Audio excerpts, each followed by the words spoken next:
Well, we left home June 2nd, starting our mission trip. After preparing for several months, we all loaded in the van and started towards Lexington, Kentucky. Our first stop was Bonneville Baptist Church, where we stayed in their missions room. Mission rooms are prepared for ministry families that are passing through, and they have been such a blessing to our family.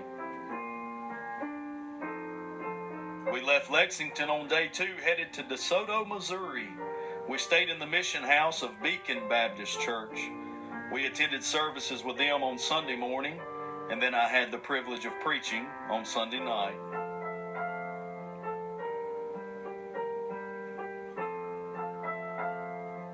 Monday morning, we drove to Omaha, Nebraska, where we stayed in the mission room of Marshall Drive Baptist Church.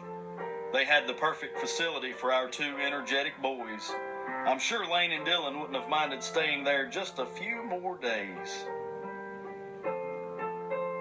Tuesday, we left Omaha and started our 11-hour drive to Gillette, Wyoming, where we sang in the Western Baptist Missions Warehouse meeting. We saw some old friends and made many new ones as well. Then after service, we still had an hour drive to Buffalo Baptist Church. We had the privilege to sing in their Wednesday night service. After 6 days on the road, we finally made it to Logan, Utah, where we helped Mount Logan Baptist Church with their Bible school. Friday, we transformed their beautiful sanctuary into a pirate ship to find God's treasures. Andrea found God's greatest treasure when she accepted Jesus as her Savior. The Kirkmans are doing such a great work for the Lord in Logan. We had a great crowd with many visitors on Sunday morning. Wednesday, we drove to Shiprock, New Mexico, where we were in service with Maranatha Baptist Church in Red Valley, Arizona, which is on the Navajo Indian Reservation. I think it's quite possibly the most beautiful place we've ever sang and I've ever preached. We met under an open-air arbor where there was no electricity and no running water, but the God of all heaven met with us. Folks knelt in red sand at a rock altar and prayed for God's power in their lives. This night was life-changing for Dee and I.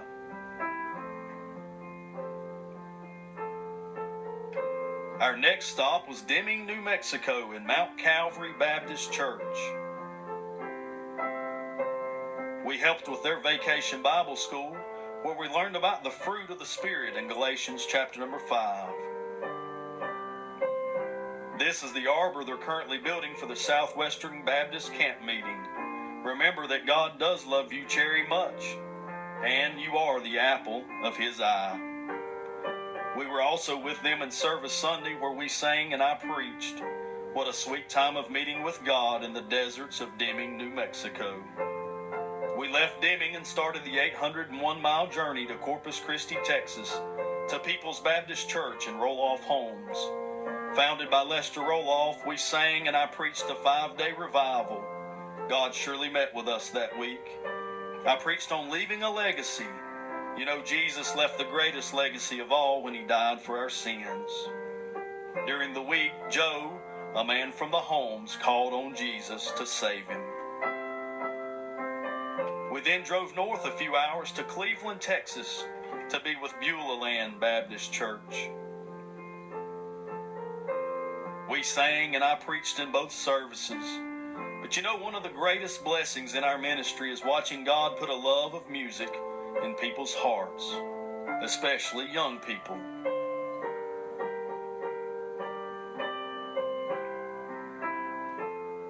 Just an hour north, we were with Middle Cross Baptist Church in Henderson, Texas.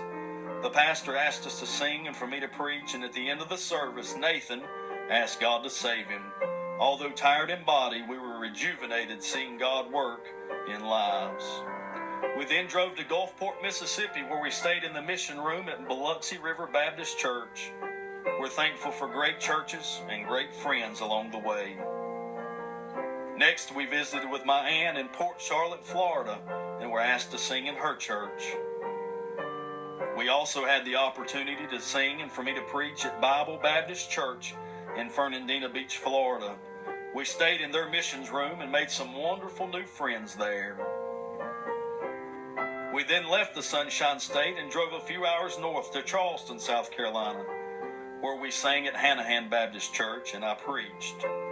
God then opened the door for us to stop in at Trinity Baptist Church in Great Falls, South Carolina, and sing. While in the area, we were asked to sing and preach at Branded for Life Cowboy Church. At the end of the service, Gene and his mother-in-law, Vicky, asked God to save them. We were told later another person was saved after we left. Gene and his fiancée were married 3 days later. What better way to start a marriage than having Christ as the center? So after 44 days and over 8,000 miles, we made it safely back to King, North Carolina. We saw 6 people saved and many Christians encouraged to go on just a few more miles. Thank you for all the prayers, love, and support for our family. We long to share the gospel and encourage Christians all of our days.